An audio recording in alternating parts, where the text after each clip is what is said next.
Seorang laki-laki berusia 36 tahun jatuh dari pohon. Setelah dilakukan pemeriksaan, dicurigai adanya fraktur pada clavicula sinistra. Dokter pengirim meminta foto clavicula sinistra proyeksi AP yang dapat menunjukkan clavicula itu terbebas dari superposisi kosti depan.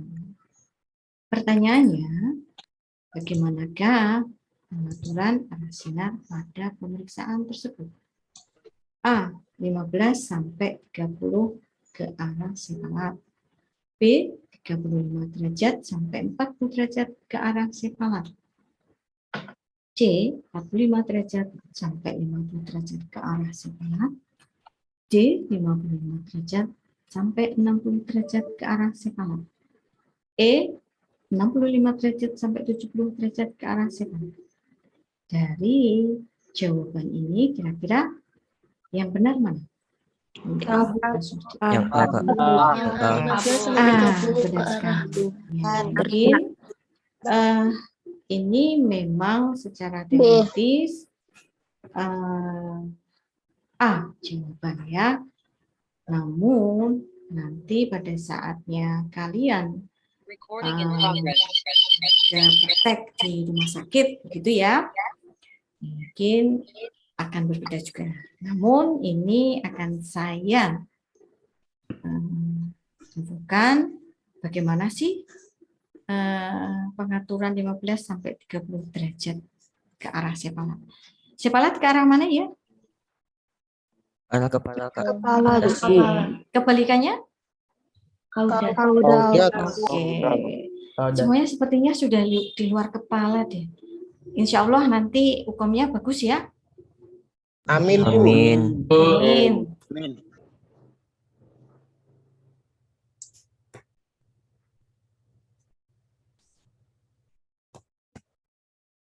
Wow, macet. Oke. Jawaban yang benar adalah A. Ini posisi pada saat pasien tiduran. Posisi pasien, selama pasien itu bisa tidur atau bisa berdiri, bisa dilakukan dua-duanya. Di sini yang saya infokan pada saat pasien dengan posisi tidur. Terlihat di gambaran radiograf ya, clavicula gambarannya terlempar dari koste depan. Ya, dia tidak superposisi dengan koste depan. Ini untuk pasien yang posisi tiduran. Coba kita bandingkan dengan pasien yang berdiri. Ya, pada berdiri ini tadi dilakukan penyudutan, sedangkan pada pasien yang ada di layar ini pasien dengan tidak dilakukan penyudutan. Jadi kalian bisa membandingkan apabila dilakukan penyudutan tadi gambar clavicula terbebas dari koste depan. Sedangkan yang ada di sini di layar ini pasien dengan berdiri namun tidak dilakukan penyudutan ya. Jadi di sini terlihat clavicula superposisi dengan koste depan. Oke, lanjut lagi ya. Soal keempat. Seorang pasien datang ke instalasi radiologi dengan diagnosa kardiomegali. Pada lembar permintaan, dokter meminta untuk melakukan pemeriksaan radiologi toraks jantung. Ya, dokter ingin melihat ukuran jantung yang sebenarnya. Pertanyaannya, berapakah FFD yang tepat pada pemeriksaan tersebut? A. B, Bu. B. C. MC, Kak. 150, Bu. 50, Kak. 200 cm. D, Bu, 180. 180, Bu. 180, Bu. 60. B. Kalau semuanya benar, namun kita harus melihat dulu ya. Oke, jawaban yang benar adalah, jadi semuanya kayak menjawab itu. Ada yang A, ada yang B, ada yang C, ada yang D, ada yang E. Namun, di sini terlihat untuk melihat ukuran jantung yang sebenarnya. Itu clue-nya. Dan di sini toraksnya juga toraks jantung. Gitu. Ya. Nah, di sini jawabannya adalah E. 90 cm sampai 100 cm digunakan untuk pemeriksaan ekstremitas. FFD 120 sampai 80 digunakan untuk pemeriksaan toraks. Namun, kalau untuk melihat besar jantung yang sebenarnya, itu yang digunakan adalah FFD 200 cm. Paham ya di sini? Mungkin kalau selama ini yang kita lakukan 180 maksimal itu untuk toraks. Tanpa ada clue untuk melihat jantung yang sebenarnya. Paham di sini ya? Paham, Kak. Oke, lanjut. Soal nomor 5. Seorang wanita berusia 34 tahun mengalami nyeri pada artikulasi penuh. Setelah dilakukan pemeriksaan fisik, dicurigai adanya peradangan pada bagian artikulasi penuh. Dokter pengirim meminta foto knee joint atau artikulasi penuh proyeksi weight bearing. Bagaimanakah mengatur arah sumber sinar untuk memperlihatkan gambar celah sendi pada kasus di atas? Jawaban A, 5-10 derajat ke arah kaudal. B, 10-15 derajat ke arah kaudal. 20, C, 20-25 ke arah kaudal. D, 25 derajat sampai 30 derajat ke arah kaudal.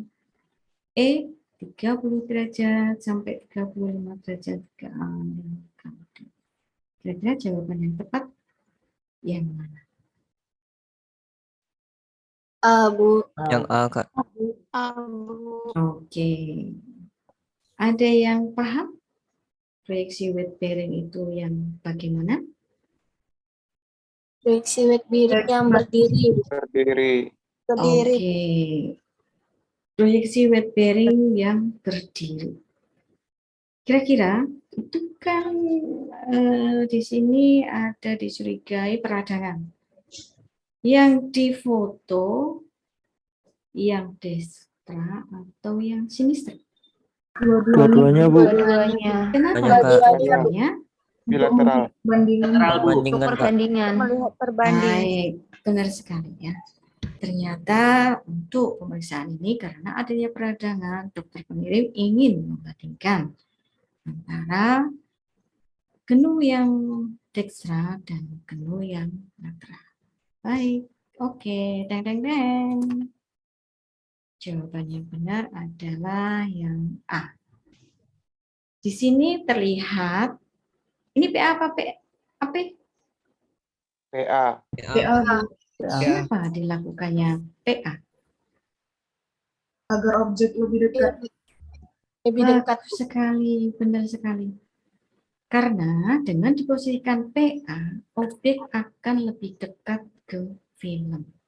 Dengan begitu, maka akan terlihat lebih jelas. Beda apabila itu PA. Ya, dengan PA, objek akan menjauh dari film. Di sini pada radiograf terlihat, ya, di sini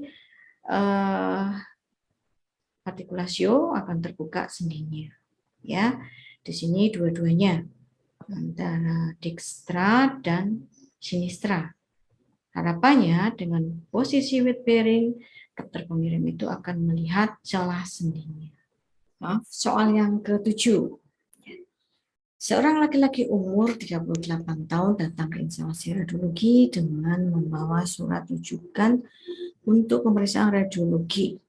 Pada surat rujukan tertulis indikasi cervical root syndrome dan mohon Diperiksa proyeksi AP aksial.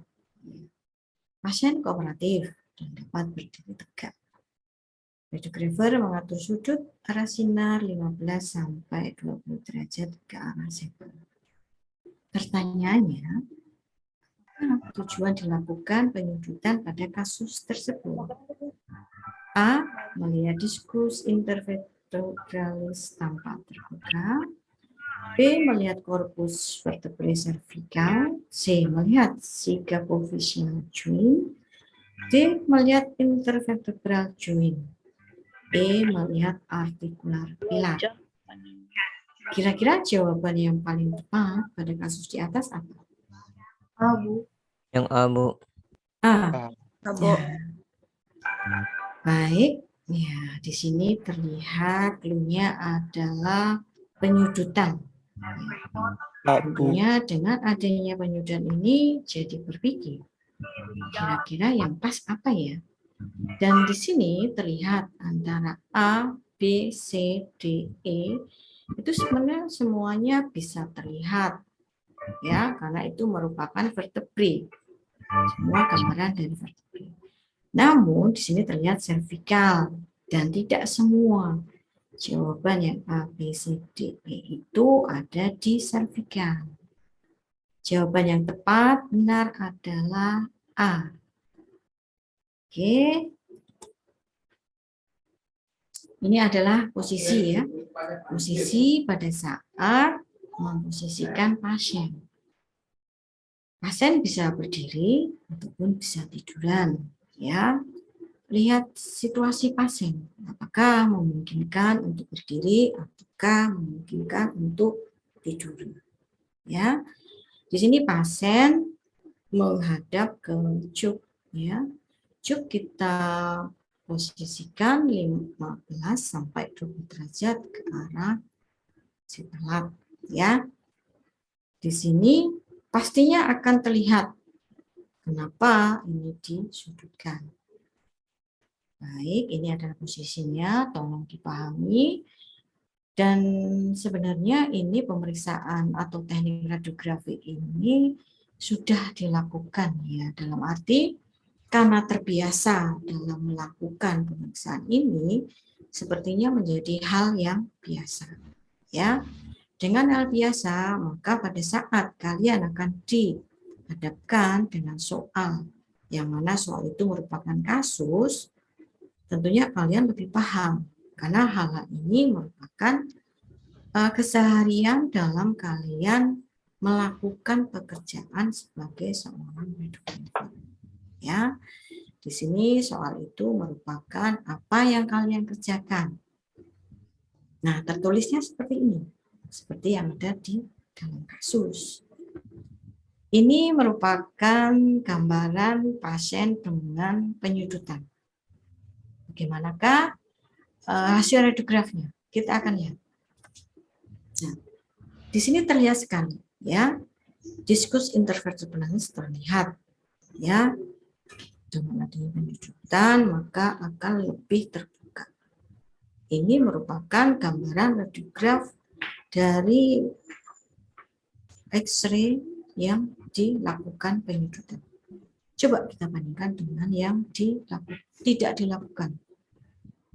Nah, di sini terlihat sekali gambarannya, ya.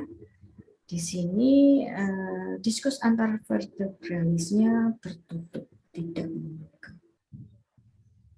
Ya, oke. Bisa dipahami di sini? Bisa, Bu. Baik, lanjut. Soal ke berapa ini? Soal selanjutnya. Oke. Seorang laki-laki berusia 30 tahun mengalami kecelakaan lalu lintas. Setelah dokter dilakukan pemeriksaan, dicurigai adanya fraktur pada pedis dextra. Dokter pengirim meminta foto pedis dextra proyeksi AP. Dari situ dokter ingin melihat supaya celah sendi itu tampak membuka. Ya. Pada teknik radiografi ini pastikan kalian itu paham atau sudah mengetahui teorinya, ya. Karena antara sudut dalam hal pengaturan tentunya ada jawaban yang benar, ya, sehingga dengan pengaturan sudut yang tepat itu akan sesuai yang diharapkan. Radiografnya itu seperti apa? Karena kalau kita lihat, ya, di sini pertanyaannya bagaimana mengatur arah sudut sinar untuk proyeksi AP pada kasus tersebut. Jawaban A 40 derajat, jawaban B 30 derajat, jawaban C 20 derajat, jawaban D 10 derajat, jawaban E 5 derajat. Di sini sudutnya terpautnya mungkin tidak berarti, tidak sangat signifikan, ya. Namun ini akan sangat berpengaruh pada hasil radiograf. Jadi tipnya pastikan kalian dalam mempelajari teknik-teknik radiografi yang mengenai pengaturan sudut, pastikan hanya satu sudut atau hanya satu jawaban yang benar. Ya, itu tipsnya. Karena memang teknik radiografi itu pengaturan sudut sangat menentukan. Kira-kira untuk pertanyaan di atas jawaban yang tepat apa? 40 derajat, 30 derajat, 20 derajat, 10 derajat, 5 derajat. 5 derajat, Bu. Jawaban yang tepat? 10 derajat, Bu. 10 derajat, Bu. 10 derajat. 10 derajat. Oke, sepertinya jawabannya benar. Ya, 10 derajat. Dan pastikan ya pada saat kalian memilih ini, jangan sampai terkecoh. Ya, jangan sampai hanya terpaut ini mungkin sedikit sekali.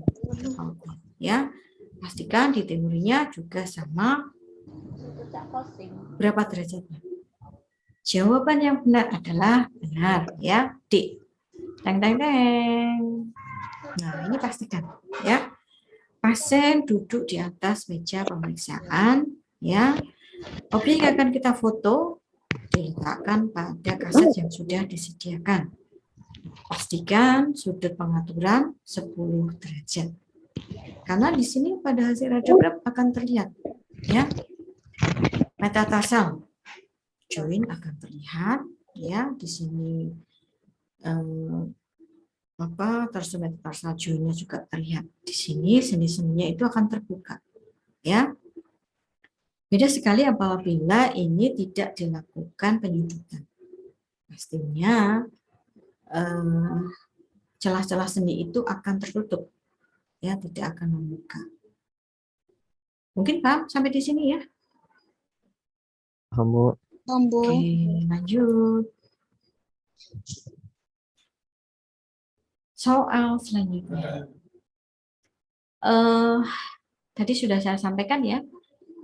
Pastikan dalam memberikan jawaban kalian yakin, ya.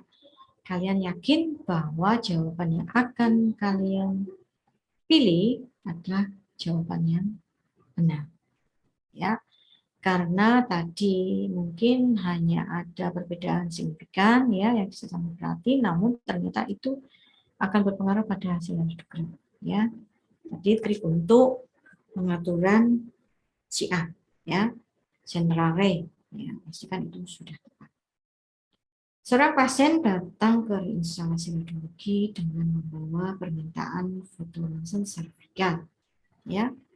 Dokter pengirim ingin melihat C1 dan C2 karena dicurigai adanya fraktur C2.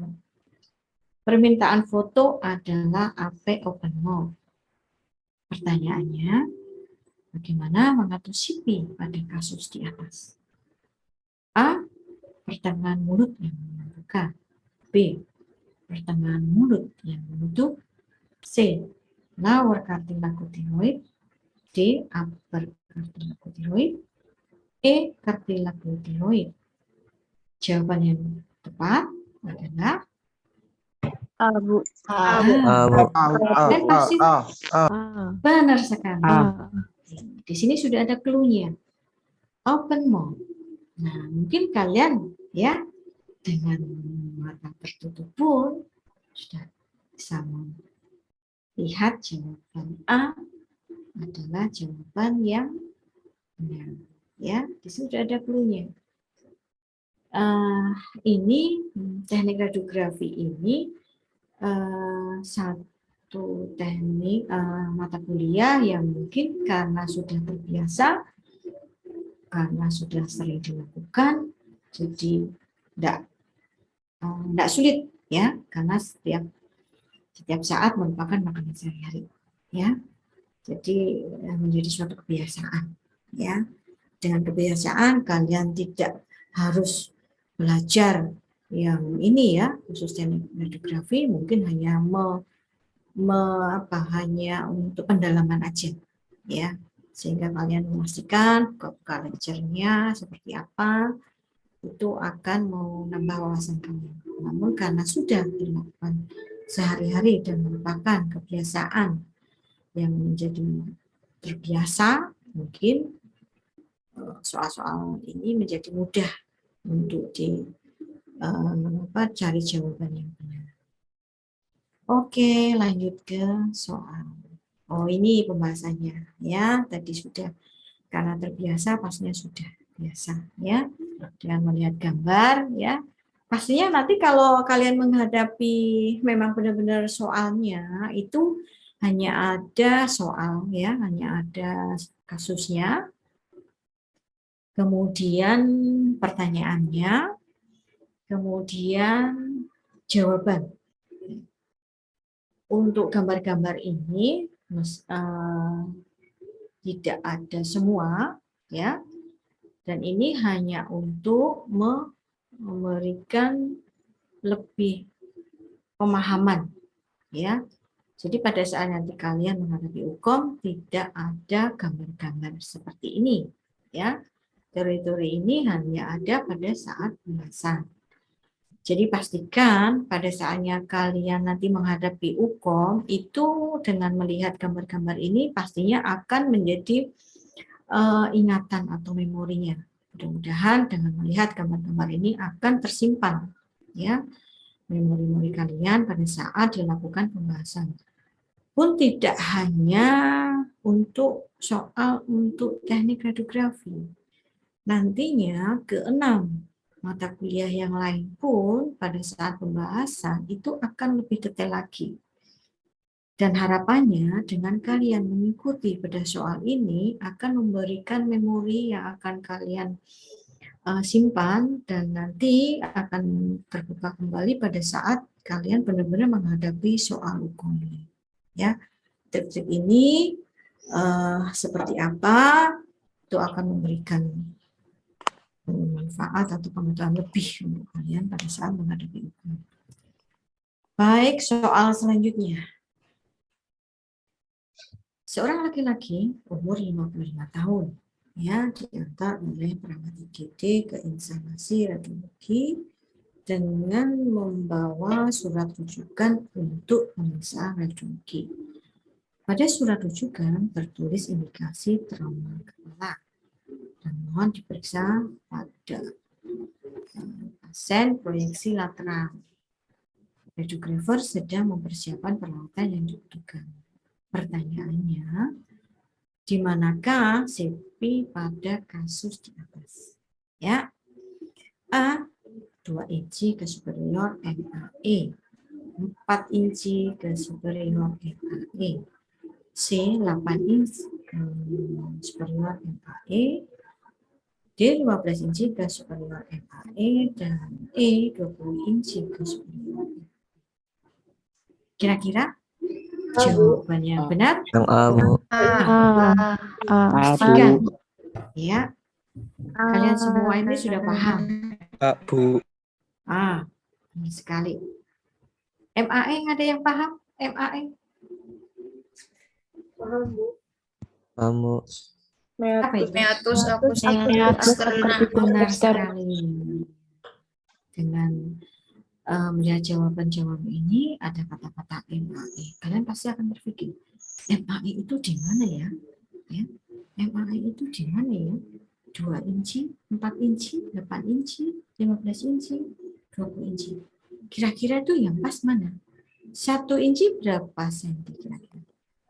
2,5 cm. 2,4 sampai 2,5. Ya. Deng deng deng. Di manakah MRI itu? Nah, ini adalah proyeksi radiograf kranium lateral.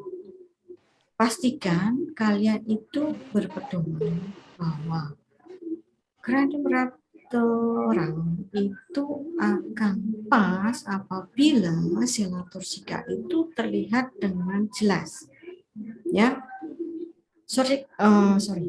Sela torsika terlihat dengan jelas apabila pada saat memposisikan kranium lateral itu benar-benar true, ya, sehingga pada saat radiografinya jadi atau radiografi itu terlihat, itu sela torsika akan dengan jelas terlihat. Nah, di yang saya lingkari ini, ya, kita lihat di sini meatus acousticus externa. Ya, di sini ada tempatnya. Kemudian kita tarik 2,5 inci ke arah seperti ini. Nah, di sini akan terlihat sela torsikanya. Oke, paham ya anatomi kranium lateral? Insya Allah kalian semua sudah di luar kepala. Ya, kalian sudah hampir menghadapi UKOM. Tentunya anatomi kalian sudah sangat mahir. Itu tadi sudah di luar kepala. Karena ini merupakan teknik radiografi dasar. Teknik radiografi dasar harus kalian kuasai, ya, karena ini merupakan pedoman pada saat kalian nanti akan bekerja sebagai seorang radiografer. Baik, lanjut ke soal berikutnya.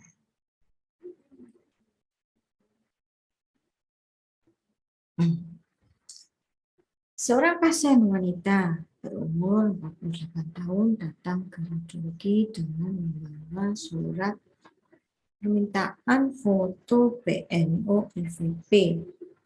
Ya, diagnosa yang tertulis adalah vesikolitiasis. Dokter ingin melihat gambaran batu di daerah vesika urinaria yang telah terisi media kontras.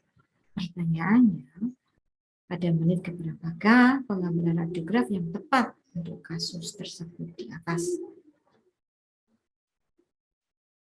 A. 5 menit, B. 15 menit, C.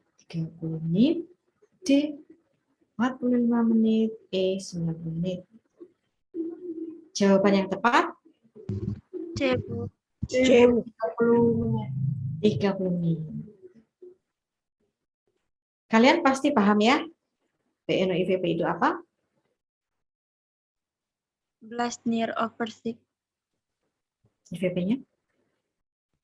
Geografi.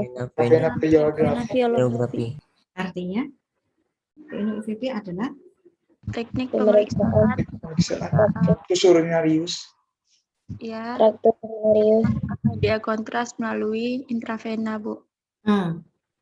Terus, ada yang kurang mungkin? Ada yang bisa menambahkan? Kurang lengkap maksudnya. PNO IVP adalah teknik pemeriksaan radiografi traktus urinarius dengan memastikan media kontras melalui pembuluh darah vena. Ada yang kurang? Bisa menambahin? Mungkin? Yang ingin dilihat itu dari blas sampai kandung kemih ya, Bu? Blas sama kandung kemih sama. Oke. Benar ya. Yang akan diketahui adalah tadi organ-organ traktus urinarius itu dari mana sampai ke mana. Kenapa harus kita tahu? Karena pada saat kita melakukan pemeriksaan PNO IVP, pasti kalian sudah menggambarkan, ya, pemeriksaan IVP itu adalah pemeriksaan dengan menggunakan media kontras. Dan pada saat kita pengambilan itu ada step by step pada saat melakukan penyuntikan. pada saat bukan pengambilan radiogram. Ya, di mana 5 menit, 15 menit, 5 menit. Ada yang tahu untuk Di pelvic kalises, Bu. pelvis kalises, benar sekali. 15 menit, ureter, ureter. 30 menit, PU. PO. 45 menit, Full blast. full blast. 90 menit, Pos apa tuh? Posmiksi. Mix ya. 90 menit, 90 menit. 45, oke. Full blast, 90 menit.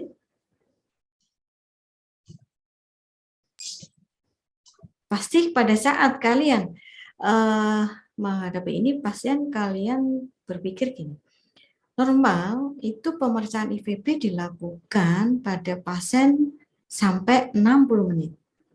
Benar? Halo? Benar, Bu. Iya, Bu. Nah, kenapa dilakukan sampai 90 menit?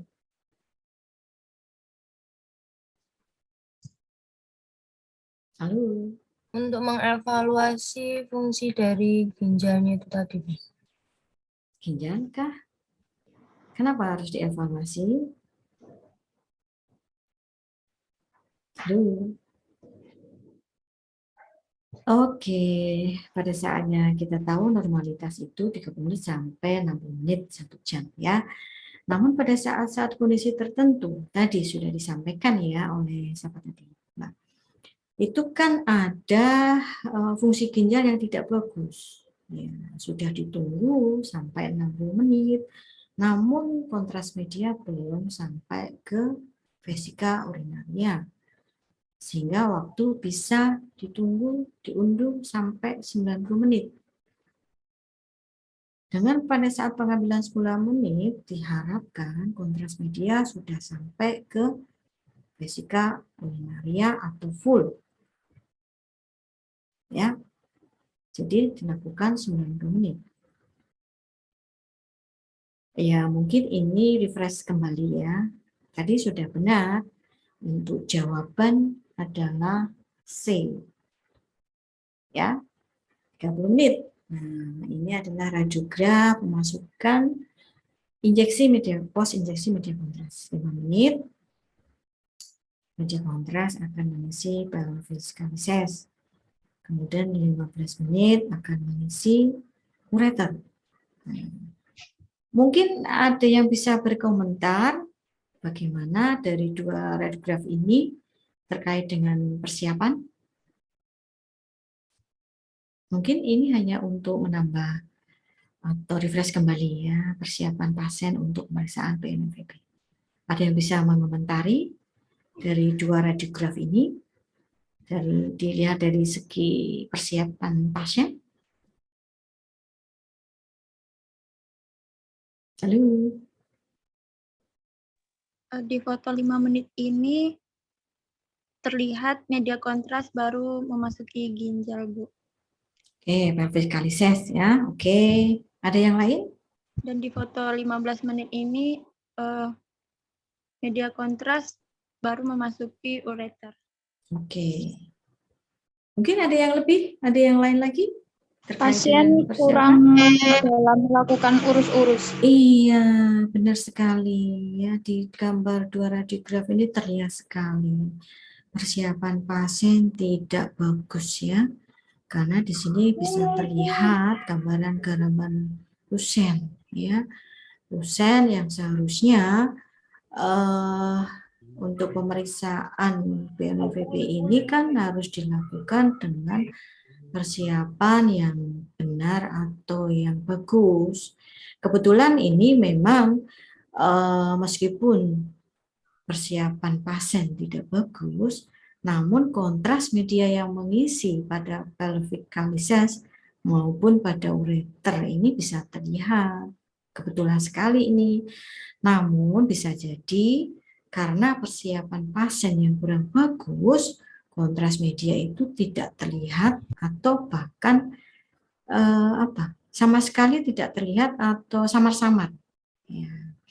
Jadi seyogianya pada saatnya nanti suatu saat kalian akan menjanjikan ya, akan menjanjikan pasien yang akan dilakukan pemeriksaan PNOIVP itu benar-benar memberikan pemahaman pada pasien persiapan yang harus dilakukan ya. Persiapannya seperti apa, pasiennya harus benar-benar mentaati. Kenapa? Dengan mentaati aturan-aturan yang sudah disampaikan ke pasien yang akan dilakukan pemeriksaan itu, harapannya persiapannya itu bagus. Ya. Mungkin ada yang bisa menambahkan atau saya ingin bertanya nih. Persiapan pasien untuk PNOIV yang bagus itu salah satu ciri yang terlihat itu apa pada radiografinya? Ada yang bisa melihat, ada yang bisa menambahkan? Terus ke soasnya, Bu. Oke, benar sekali ya. Soasnya itu akan terlihat. Jadi ciri salah satu apabila pasien akan dilakukan pemeriksaan radiografi PNOIVP, persiapan bagus akan dapat dilihat di situ soasnya terlihat dengan jelas. Namun di sini terlihat SPAS tidak terlihat ya. Alhamdulillah di sini kontras media masih terlihat meskipun pasien persiapannya tidak bagus. Lanjut lagi ke gambaran untuk pemeriksaan 30 menit pos injeksi. Ya, di sini terlihat sekali 30 menit sudah mulai memasuki kontras media ke vesika urinarnya. Ya. Kalau yang 60 ini full. Ya, full kontras media memasuki vesika urinarnya. Tadi sudah disampaikan di awal ya. Persiapan pasien di sini tidak bagus ya. Di sini vesiko juga sepertinya mungkin untuk melihat itu kurang jelas ya. Kurang jelas vesikonya karena tadi pada saat itu kan yang dilakukan oleh radiografer sudah sesuai. Harapannya dengan 30 menit kontras media sudah masuk ke vesika urinary. Oke, paham ya sampai di sini? Paham, Bu. Ya, ini refresh untuk pemeriksaan PNOIVP. Mungkin di teknik radiografi ini yang memerlukan media kontras tidak hanya pemeriksaan PNOIVP saja ya. Mungkin juga ada pemeriksaan radiologi yang lain. Sepertinya itu soal terakhir. Begitu Mas Rivaldi? Iya, benar sekali. Oke. Apakah pengen dibuka sesi tanya jawab, Bu? Sepertinya sudah paham semua, mungkin terkait dengan soal-soal tadi dari jawaban-jawaban atau diskusi ya dari mahasiswa itu sepertinya untuk soal yang saya sajikan pada pagi hingga siang hari ini sudah hampir semua memahami dan menguasai. Sepertinya seperti itu. Benar teman-teman? Maaf adik-adik. Ya, betul. Oke, sepertinya begitu Mas Rivaldi. Baiklah, Cukup sepertinya. saya tutup aja ya, Bu. Baik, oke. Kami mengucapkan terima kasih kepada Bu Asri karena telah hadir nih pada kesempatan pagi hari ini dan membantu kita membahas soal-soal uji kompetensi. Dan saya juga mengucapkan terima kasih kepada teman-teman yang sudah antusias mendengarkan dari awal acara hingga akhir acara. Nah, bagi teman-teman yang ingin mengikuti pada soal seperti ini lagi, langsung saja dikepoin di IG kita yaitu @official.indo. Saya Revaldi Menewan, mohon maaf apabila ada kata-kata dan perilaku saya yang kurang berkenan di hati teman-teman semua. Saya pamit undur diri. Wassalamualaikum warahmatullahi wabarakatuh. Sampai jumpa. Mas, izin mau nanya boleh, Mas? Kenapa, Kak? Izin mau nanya boleh? Ini kan tadi saya yang yang bedah soal selanjutnya nih untuk Ya, member kan katanya gratis ya. Ya. Untuk pendaftarannya gimana? Nanti saya Langsung share ke nomor WA aja. kakaknya. Iya, langsung chat nomor WA yang tadi aja, Kak. Nanti dikasih Oke, tahu. Ya, makasih. Ya, Mungkin bisa ya Mas sebentar, minta waktu sebentar Mas Rivaldi. Ya. nggak apa-apa, Bu. Bisa minta waktu sebentar ya. Iya, Bu. Oke, buat teman-teman atau adik-adik ya, pastikan ini hanya salah satu mata kuliah ya. Pastikan kalian ikut semua pada soal untuk yang di tanggal 26 Juni. Karena apa? Karena di situ akan mengupas tuntas semua mata kuliah nanti yang akan diajukan pada saat kalian menghadapi UKOM-nya ya. Dan di situ pastinya kalian akan menghadapi tingkat kesulitan yang lebih tinggi.